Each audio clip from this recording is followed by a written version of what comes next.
Everyone. Ayan, katatapos lang ng Miss Universe Philippines 2021 and hindi ko alam kung ano maging reaction ko actually. Mixed emotions. Uh, ayan. Because, of course, sa mga post ko kasi, I've been a pageant fan for quite a long time na. I think since nag-start siya talaga nung napanood ko yung Miriam Kiambao pa na moment. Then, every year ko na talaga siyang sinusundan.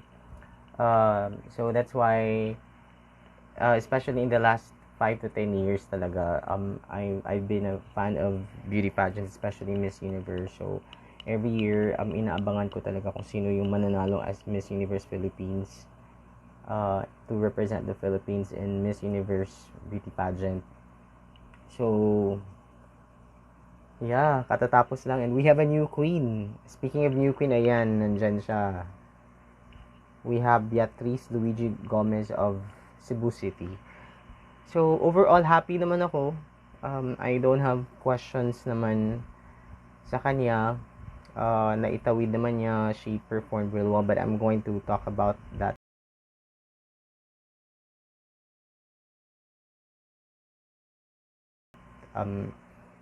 later.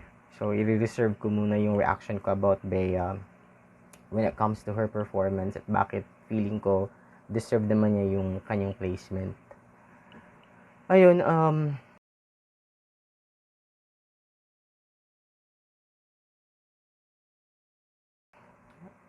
first of all, I'd like to commend the Miss Universe organization for being able to, hold the pageant despite the pandemic, the COVID restrictions, and all the protocols that they need to follow, the guidelines of IATF and the Philippine government. So naiiraos nila and then they're able to create a show where everyone, especially the beauty pageant fans, were looking forward to seeing. And the whole production this past few weeks, Miss Universe organization, especially the candidates, were able to really give us something to look forward on a daily basis.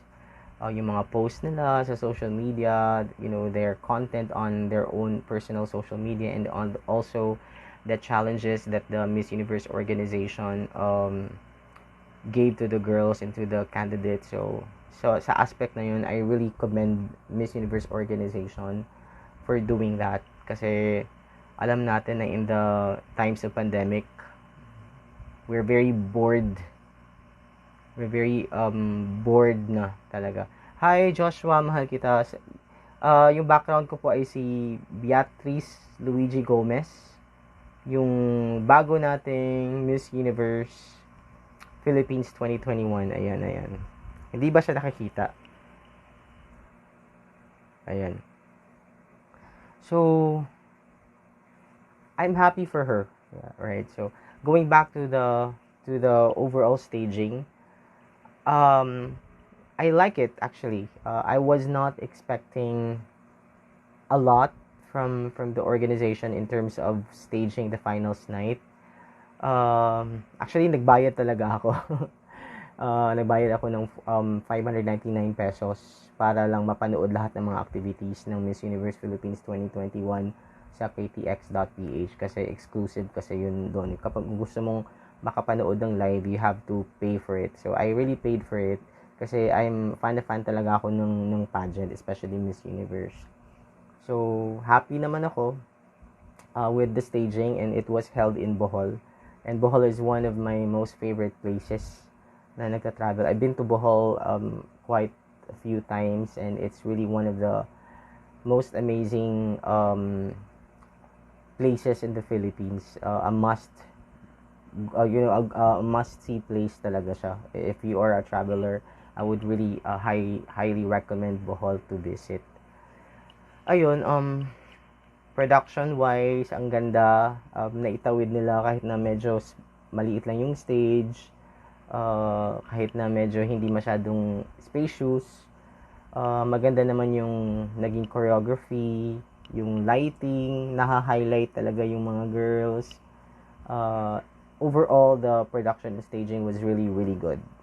Right? Ayun, meron na tayong nag-comment, me and me for 421. I think Miss Steffie should win even though she does not answer the question. Yeah, I share some thoughts which I would probably share later. I'm actually doing this live and kasi i-upload ko siya sa YouTube video ko kasi gusto ko sana mag-upload ng live session ko sa YouTube pero parang I want to go live muna here in TikTok kasi yung mga followers ko kasi sa TikTok hindi masyadong pageant fan eh. Doon sa YouTube, I'm pretty sure lahat ng mga followers ko doon super fanay ng beauty pageant. So, puputaktihin ako doon ng mga questions. So, dito muna ako nag-live. Alright, so going back, the host is good. Casey Montero is really good. So, wala akong question when it comes to Casey. He's really, really a good host. Very engaging, very good communication skills. And it was a big improvement compared to how he hosted last year. Kasi last year, medyo may mga issues siya eh. Lalo na sa question and answer portion. So ngayon, he was very engaging and he made sure that the candidates would feel better. Right? Maybe except lang siguro, except some of the technical problems during the question and answer, but overall, it was good. Judges, very diverse yung judges, no? Parang very accomplished people and accomplished women in their own right. So, it was very interesting choice for judges. So,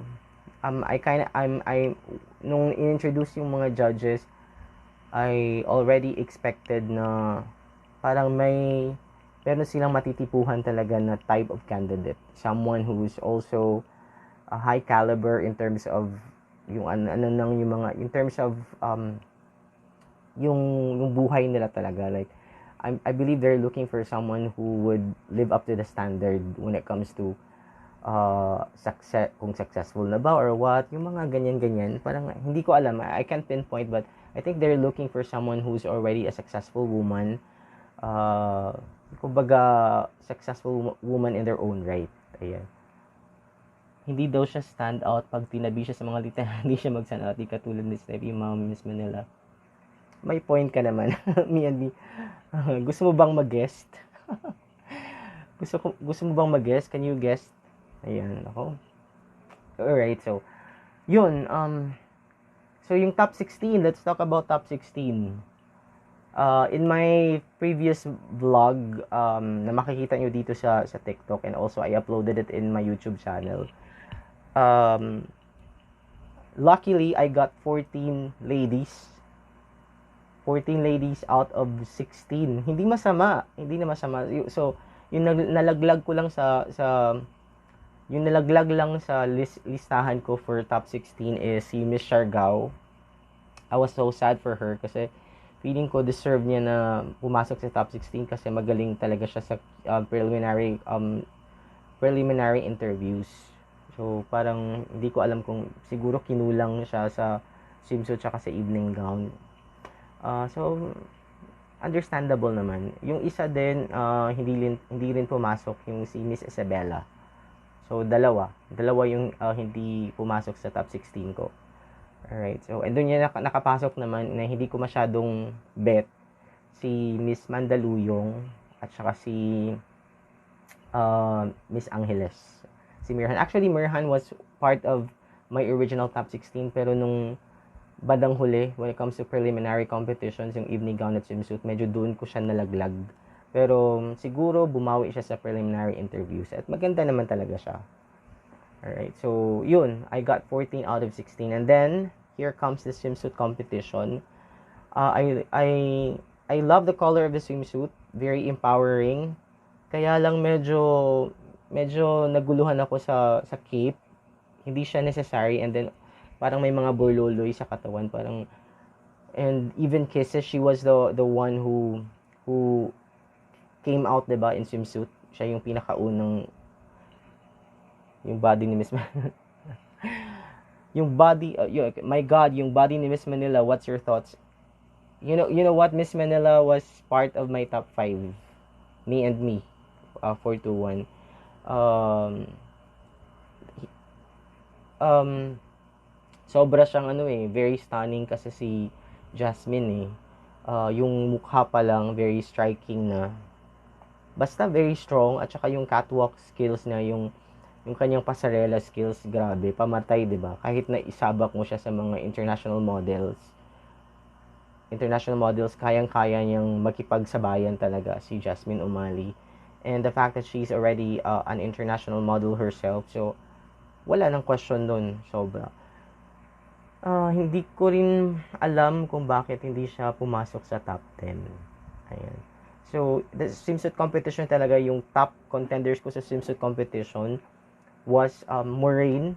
Grabe talaga si Maureen. Na-shock talaga ako kay Maureen kasi yung katawan ni Maureen, di ba? Grabe. Yung balakang ni Maureen, guys. Like, and then her walk, she really improved on her pasarela. So, sobrang strong. Bakit po mahilig ang MUPH na dark horse? Hindi ko rin sabi ni Duterte +1, hindi ko rin talaga alam eh. Like, siguro gusto nila na parang to create a buzz from the pageant fans. Parang kasi lahat naman tayo may mga front runners, 'di ba? Like sa batch na to talaga, like Katrina, Steffie, Leren, sila talaga yung masasabi natin na front runners because of their experiences and preparation in the pageant world. So, kumbaga, parang pag nanalo kasi yung mga dark horse, parang nabubulaga kasi lahat ng mga fans. So, nag-iingay sa social media, so mas napapag-usapan yung organization. So, baka ganun. Hindi ko rin sure. Hindi ko rin sure talaga. So, baka may mga thoughts kayo. Ewan ko. Last year, si Arabia, 'di ba? Hindi naman siya front runner. Pero nung sa preliminary, doon natin siya napansin, doon sa preliminary interview, lalo na yung evening gown at saka yung swimsuit. And then during the finals night, doon talaga siya umariba, si Rebia. So, I feel siguro na mas napapag-uusapan yung organization kung dark horse yung mananalo. Do you agree, guys? Parang ganun yung feeling ko. Ayun, so my top 3 bets for the swimsuit was Maureen because of her killer body. And then, Steffie. So, sobrang Steffie. Nung swimsuit talaga, grabe talaga yung Steffie, no? Parang, kung rampahan lang, tsaka yung aurahan, yung labanan, lutang na lutang. Tsaka ang ganda niya yung mag-makeup, ang ganda niya ng makeup niya, very fresh. At saka bet ko din sa swimsuit competition sino pa ba? Si Jasmine Umali. Ang galing niya sa swimsuit, very confident. Ang tangkad, ang haba ng legs. So, yun yung nanalo.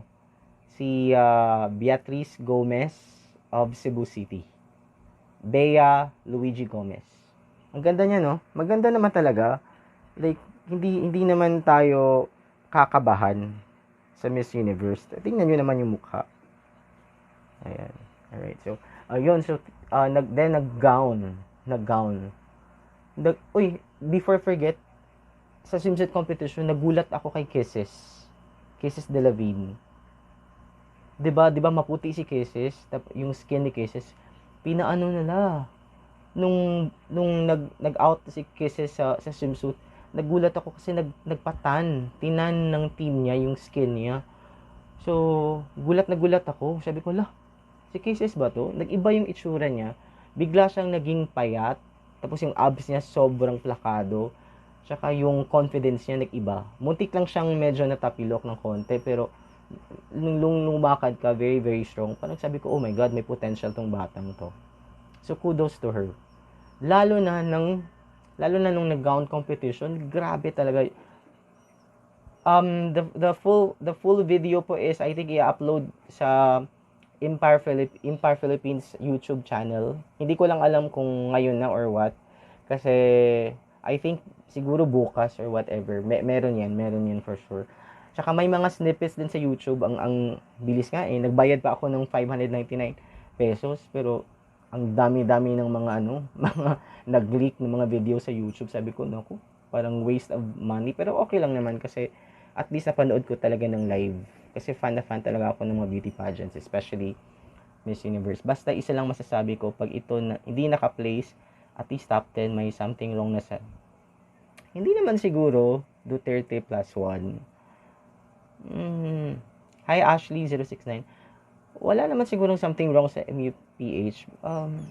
May mga reasons sila eh. I'm pretty sure they have reasons why yung pinanalo nila. Actually, hindi naman siguro yung Miss Universe organization talaga yung nagpanalo kay Bea. It's actually the judges.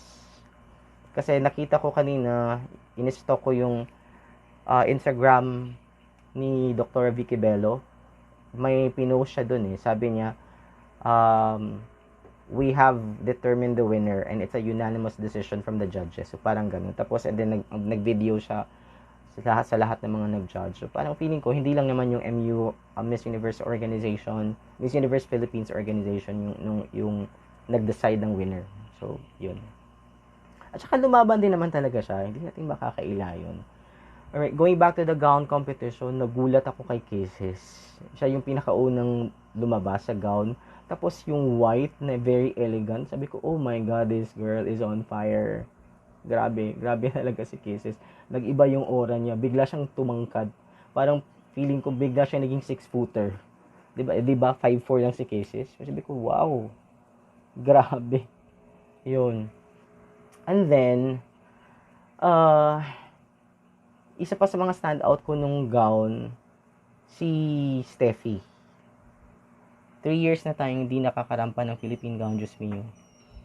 Okay lang yan, Duterte plus 1. Baka si Bea pwede. Baka naman may laban si Bea. Support na lang natin siya.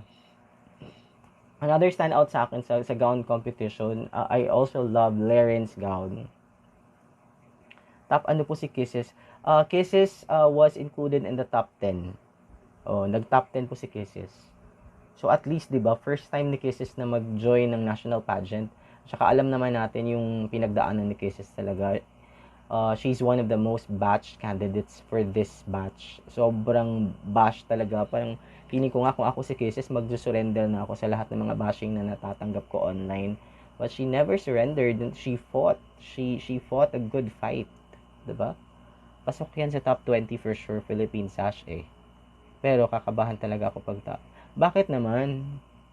Hindi mo ba siya bet ever? In fairness to Bea naman, she was part of all the top 5 predictions sa lahat ng mga pageant vlog sites. Yung naglalaban lang kasi sa Missology, sa Sash Factor, sa lahat ng mga pageant vlogger sa YouTube, it's actually between Katrina and Steffie. Pero hindi naman nawawala si Bea sa top 5. It's either she's number 3, number 4, naglalaro lang siya sa ganun, mga 3 or 4. So, baka naman, give chance. Tingnan nyo naman, ang ganda. Maganda naman talaga. Hindi ka ba nagagandahan sa kanya, Duterte? Duterte plus 1. Thank you sa mga nagla-like. Yes, so, ayun, so na-gown. Maganda yung mga gowns sila. Si Miss Oriental, hindi siya nag-change ng gown. So, parang wala ng excitement. Kumbaga, yung preliminaries na gown niya, sinuot niya sa final. So, parang nawala yung excitement ng mga tao. Same pa rin. Ayun. Na-disappoint ako ng medyo light sa gown ni Katrina. Parang, sabi ko, anong purpose ng parang dove na gold dito? Tapos white na very plain.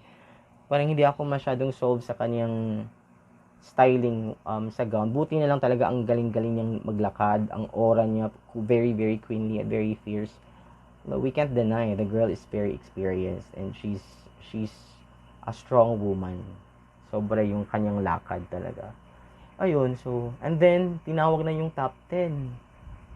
So, parang, I was hoping that the top 10 would consist of my favorites. Ayun na nga. Out of the top 10 na tinawag nila, dalawa yung nalaglag sa akin. And that was Albay and Manila. Si Jasmine Umali at saka si Janela Quaton. How about Leren Bautista? Si Leren po ay top 10 siya. Nag-top 10 si Leren. Alam mo si Leren, isa siya sa mga favorites ko talaga. Even before the pageant started. Kasi alam kong maganda eh. Sobrang ganda, Pinay na Pinay. And may experience na din siya sa international beauty pageant. Nanalo na 3rd runner-up sa Miss Globe. Pero alam ko naman yung kahinaan talaga ni Leren. Yung Q&A talaga. And medyo napansin ng judges yun during the top 10. Kasi nag-announce sila ng top 10. Nalaglag yung dalawa ko, si Jasmine Manila at saka si Albay. I just like to talk about Jasmine kasi hindi ko talaga medyo na-gets yung judges bakit hindi siya nakapasok sa top 10 eh. Parang pinapasok nila si Mandaluyong, pinapasok nila si sino pa bang isa, si Paranaque, na parang hindi ko maintindihan. Parang bakit nakapasok yung dalawa? No offense to the other girls, yung the two girls. Alam ko maganda sila, matalino naman sila and all kasi nakasagot sila sa Q&A. Pero when it comes to performance from the swimsuit and gown, sana talaga parang Jasmine and Janela, yung si Miss Albay, parang much better pa sila eh. Hindi ko talaga. So, posible bang ma-dethrone or mid-matay fashion ni Gomez because of... Hindi naman, wala namang ganung rules yung Miss Universe Duterte. I don't know any rules of Miss Universe organization na bawal yung mga girls na may tattoo. Especially sa Miss Universe sa international. Wala silang masyadong rules eh. Even nga pag 'di ba sa Philippines during Binibining Pilipinas time, pag candidate ka tapos may nude photo, not really nude, pag may mga sexy photo ka sa mga male magazines, hindi ka na pwedeng sumali. Madi-disqualify ka. Eh, wala namang ganung rule yung Miss Universe.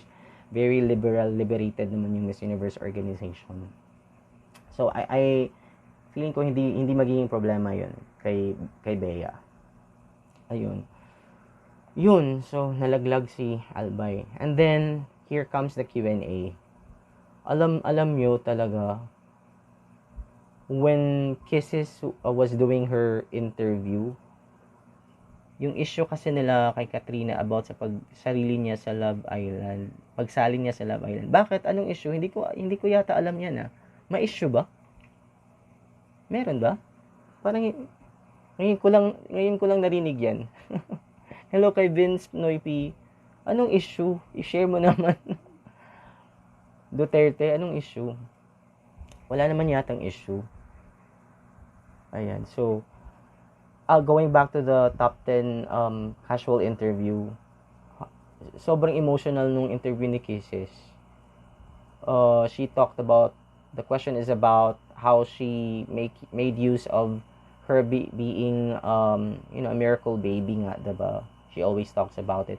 She acknowledged her parents who were in the audience. Tapos parang sinabi niya na in the context of like God, I'm a miracle baby and God has a purpose for me. God could have taken me or could have let me die, pero nandito ako ngayon and I'm always living my life every day to be a miracle to others. Parang grabe, ang swabe ng pagkabalangkas, and I love her vocabulary and it was very personal and emotional. So, yun. Maganda naman lahat ng mga sagot. Kinabahan ako kay Steffie kasi yung tendency ka talaga ni Steffie, no? Very flowery. Kasi I was rooting for Steffie like the whole time eh. Naitawid naman, ganun.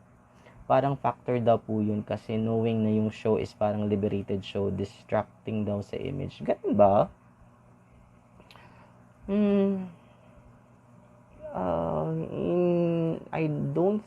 Hindi ko alam. Ngayon ko lang narinig yan.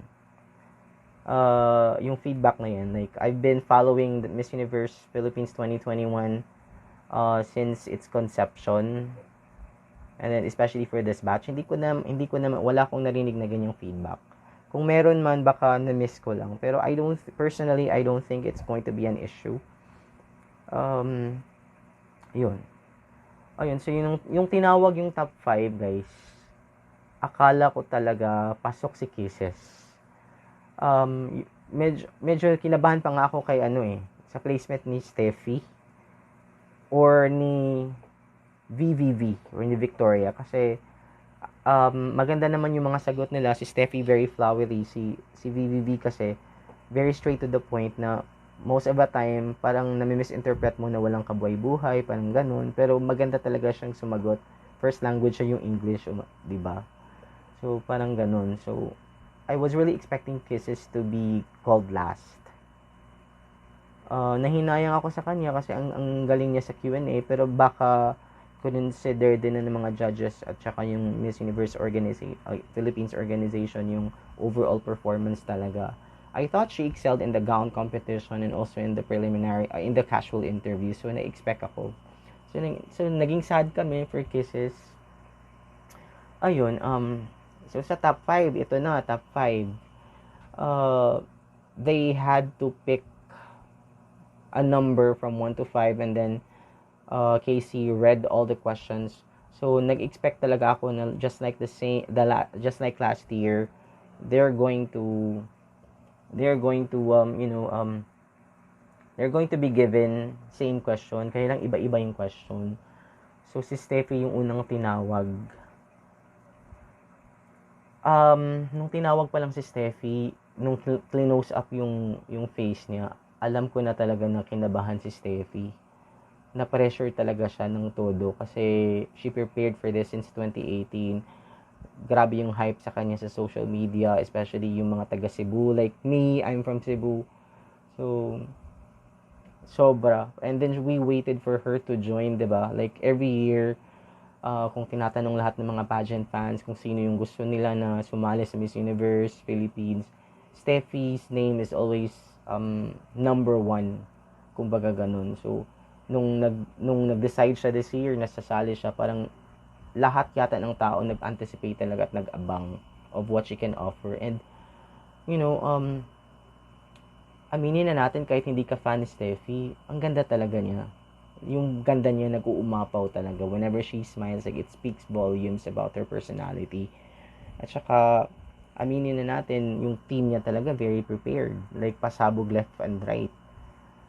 So it only gives us an idea na they prepared for this for a long time. So kung siya man ipadala doon sa Miss Universe, alam natin hindi tayo mapapahiya.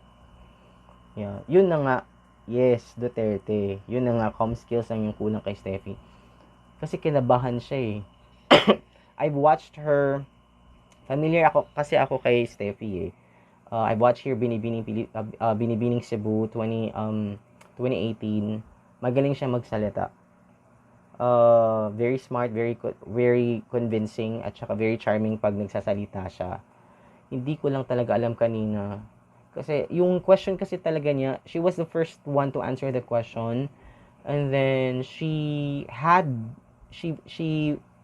chose the most difficult question, ha. Feeling ko napakahirap ng question niya eh. Yung question niya yung pinakamahirap sa 5. Like, to be honest.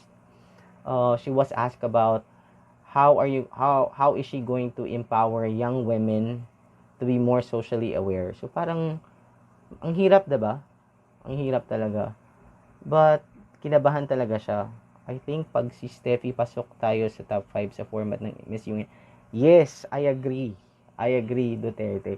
Yun din yung iniisip ko eh. Like, hindi lang naman Miss Universe Philippines organization, Miss Universe Philippines beauty pageant yung ini-imagine ko when I did my top picks. Inuunahan ko na ba? Parang ini-imagine ko na kung ano yung magiging performance ng girls pag sinali na natin sa Miss Universe. And we only have like a few months to prepare. Like, Miss Universe will be in December, so roughly around 2 months. So, kung si Steffie, and then, nagbago yung format nila eh. So, kung si Steffie yung ipadala natin, ay pasok. Sobrang pasok. Kasi sa rampahan, sobra eh. Yung charm niya, yung aura niya, very queenly. Yung pasarela, yung paglalakad, sobrang confident. Yung mga turns and everything. Yung smile, very universal ang beauty. Ayun, so kinabahan. So, kinabahan pa ako kasi parang nag-pause siya ng mga 5 seconds bago siya sumagot. So, parang nagahol sa oras. So, hindi talaga niya natumbok yung gusto niyang tumbukin. Which is, kung sana talaga palang, just like what Boy Abundas has always been saying, 'di ba? if you're not really sure of a certain question, like how to answer a certain question, always go back to your core. So parang, 'di ba, Steffi, she's always talking about her being a quindera. So parang pag sinabi, siguro if she could have tackled about young women of today, if she could have said, like, during the pandemic, her being a young woman herself who has a lot of dreams and ambitions in life, and then all of a sudden, because of the pandemic, everything got postponed.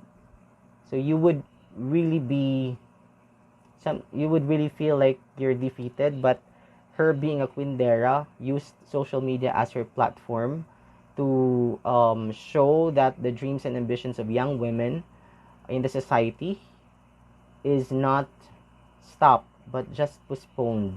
Like, you know what I mean? Like, you can still do and be yourself, be your authentic self, and then still succeed and reach your ambitions and goals in life despite everything that's been happening. So parang ganun ba yung sa context? Parang siguro naitawid niya yun. Siguro siya pa yung nanalo. Kasi ang ganda niya eh. Nandun na yung ganda niya. Nahihirapan lang talaga siya sa tanong. Ayun. So, yeah. And then, Maureen was also good during the Q&A. Yung kulang lang siguro kay Maureen during the Q&A is yung conviction niya. Hindi niya masyadong na elaborate yung kanyang answer. Yan. Pero ang fresh ni Maureen, sobrang ganda. Isa sa mga pinakamaganda. Sila ni Steffie yung pinakamaganda talaga sa batch na to. And then Katrina. Si Katrina kasi, with commanding talaga siya eh. Whenever she speaks, sobrang commanding yung personality niya. Like, you will really listen. Kasi sobrang seryoso ng mukha. Parang papunta na nga sa parang madam yung mukha niya eh. Parang panauhing pandangal. I don't know if it's a good thing or a bad thing, but that's how I see her eh. But at the same time, she's relatable. So yun. So yun yung mga napansin ko. Medyo naguluhan siya sa last part, like compassion. Yung line niya na, yes, compassion or something like that. Parang hindi niya nakalimutan niyo yung word na relatability. So medyo natawa kami ng slight doon. Parang ganun. Yun. So, and then here comes Bea. Actually si Bea, yung question kasi ni Bea is about, ano ba yung question ni Bea? Nakalimutan ko tuloy. Ano ba yung question ni Bea?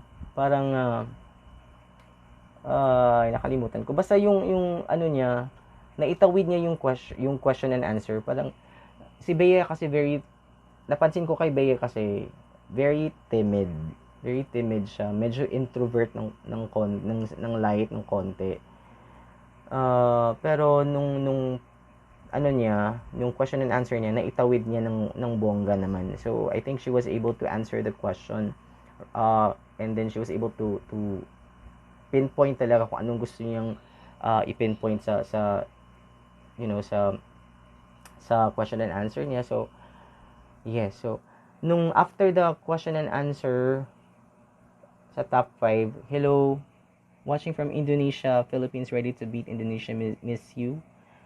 Hi, hello to all our friends in Miss Indonesia. Did you already, because I was waiting for Putiri Indonesia, but I think, is there already a schedule for Putiri Indonesia? Okay, Andrew read you. Apa kabar? Hello, apa kabar? Terima kasih to all our friends in Indonesia. Selamat datang soon. Yeah, yes. Indonesia is fastly rising in terms of Miss Universe beauty pageant. So I think we're also very excited to know who's going to be your candidate. Right, so yun. We're all Southeast Asian nations naman, so we support each other. So hopefully your candidate will also represent Indonesia the best way she can. Yeah. Right, so during the top 5, when the winners are about to be announced, I was already preparing myself for the worst. Sabi ko sa sarili ko, like I was talking to myself together with my friends who were watching the live stream. We already know that Steffie will not get the crown. You know why? Because aminin na natin, inamin naman namin, like we were supporting Steffie all the way from day one up to the finals night. We knew for a fact that Steffie did not really ace the Q&A the way that she should. So, alam na namin na she would not get the crown. But, there's a little inkling or a hope from us na the judges will consider the overall performance, not just the final Q&A. Kumbaga, i-consider nila lahat ng mga performance ni Steffie during the evening gown and the swimsuit competition because she did really great. If not the best during the night, diba? Pero tinawag siyang second runner-up rather. So, yun, parang nanghinayang kami. Pero sabi, okay, the unbeatable Queen of Cebu is now defeated. Parang ganun. Your candidate is also a threat for Indonesian. I don't consider, sorry for the term, Andrew, there's no threat. We are all friends. So, it's just going to be a healthy competition. So, if I personally is very happy about the progress of Putiri Indonesia, especially in the recent years. Because before, Indonesia has not been placing, was not placing during even in the semis. But in the recent years, you've been really sending strong candidates and girls. So I'm really very happy, including our friends from Thailand, friends from Malaysia, from Vietnam. Like, you know, in 2018, Vietnam got their highest placement, you know. So we're very happy with our Southeast Asian nations and Asia in general. Because when it comes to standards of beauty pageant, it has always been the Latinas and the Europeans who were really dominating. But, you know, Asian countries and Asian beauties is something that we should be celebrating around the world, you know, like, you know what I mean. Ayun, so Steffie was announced as second runner-up. Then here comes first runner-up, and I was already expecting Maureen to be the next one to be called, and then we were right. Maureen was called as first runner-up. Kudos to her. It's her first national pageant. She crossed over from modeling to pageantry, and she was very, very successful in her first quest in the pageantry world. She's still young. She's 24, if I'm not mistaken, or 26. I'm not so really sure. She can still join if she wants to, right? She may join Miss World Philippines next year or Binibini Pilipinas. Who knows, diba? But Maureen, girl, if by any chance you will be able to see this content of mine, please don't give up, because you have such a strong potential to become, if you wanna join Miss Universe in the next 2 years, why not? You can still join. Basta sobrang pretty mo talaga and brainy ka din naman. And then here comes top 3. So we were already also expecting that it's going to be Victoria. Ayun. So then tinawag siyang Miss Universe Philippines Charity. Galing, no?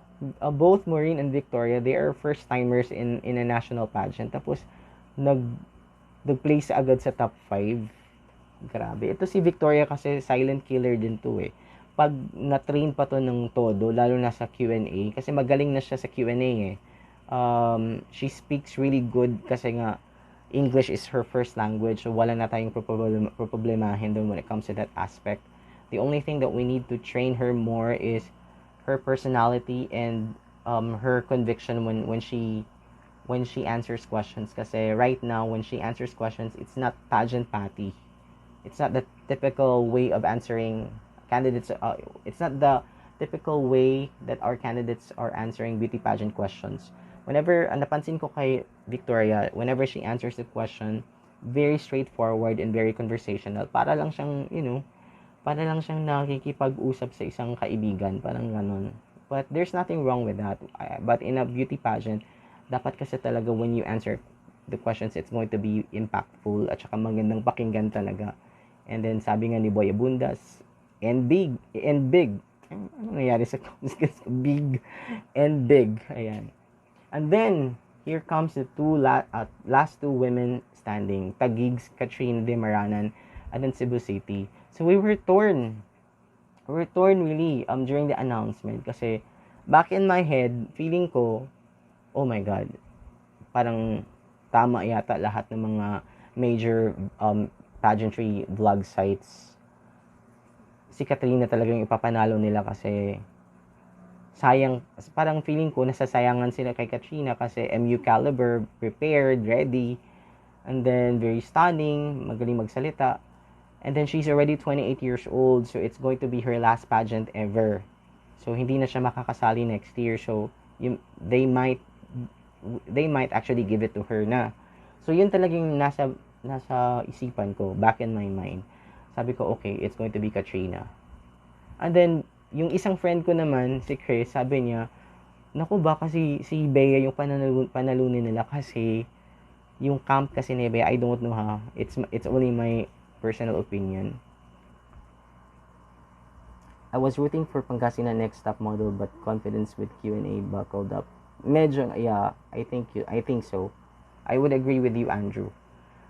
So, my friend was saying like, I think it's going to be Cebu City, Bea, because she is with Aces and Queens. And we know for a fact that most of the directors of Miss Universe Philippines organization used to be with Aces and Queens camp. Yun.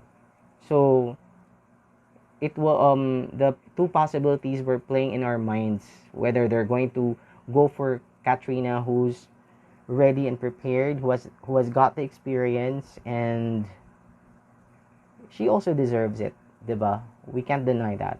Or if they're going to go to a different route, something fresh, something new, a fresh face in the national pageant, very unconventional beauty, and plus Bea has a very good story to tell. She's a member out and proud, a member of the LGBTQIA community.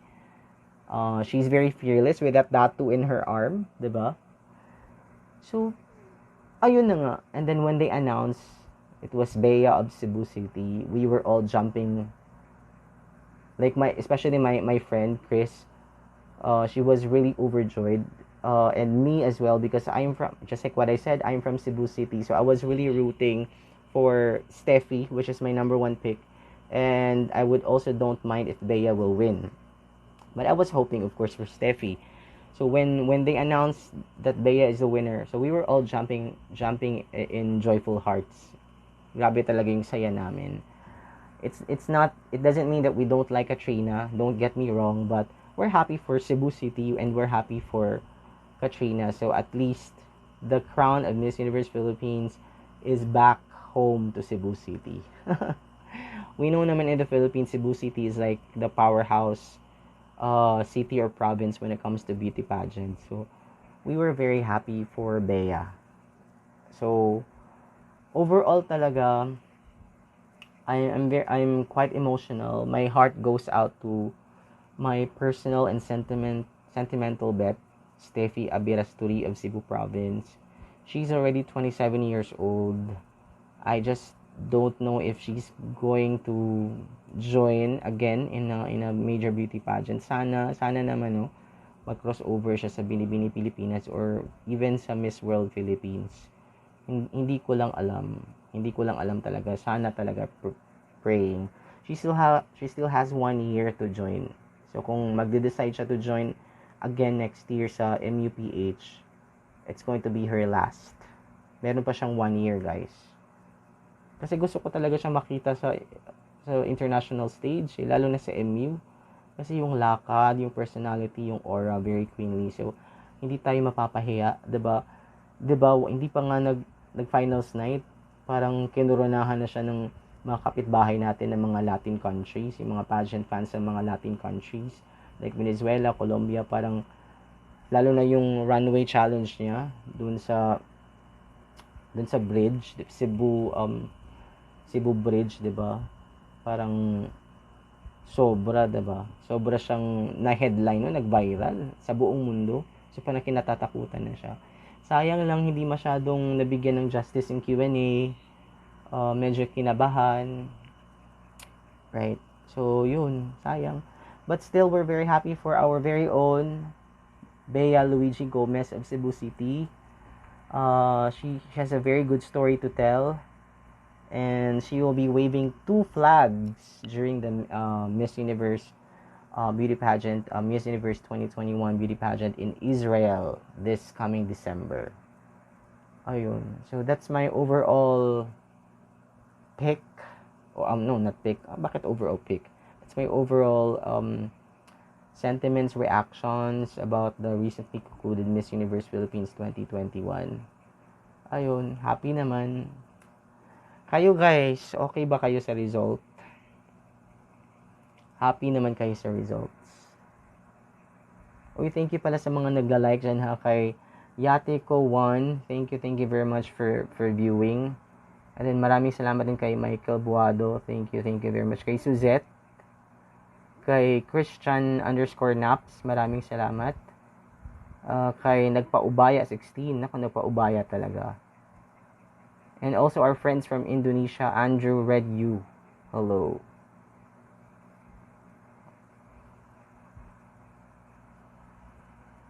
Who's excited? Excited ba kayo? Hi Jasper, hello. And special thanks din sa friend ko na si Chris Ibanez and also to Fafa Justin kasi right after ng live coverage, sumaglit agad kami dito sa TikTok. Nag-live kami ni Fafa Justin kasi fan din yun ng beauty pageant, lalo na yung Miss Universe. Tapos nag-post coronation analysis kami agad-agad kasi parang hindi namin makontain yung nararamdaman namin. Kasi kaming dalawa, yung bet namin kasi si Steffie. Nang hinayang talaga kami. Hindi nag-align yung stars for her. Yeah, but hopefully she will decide to join again. And then let's pray for Bea. Let's support her, whether you're her fan or not, whether she's your bet or not. I think as one nation and as one country, we should come together to support our queen.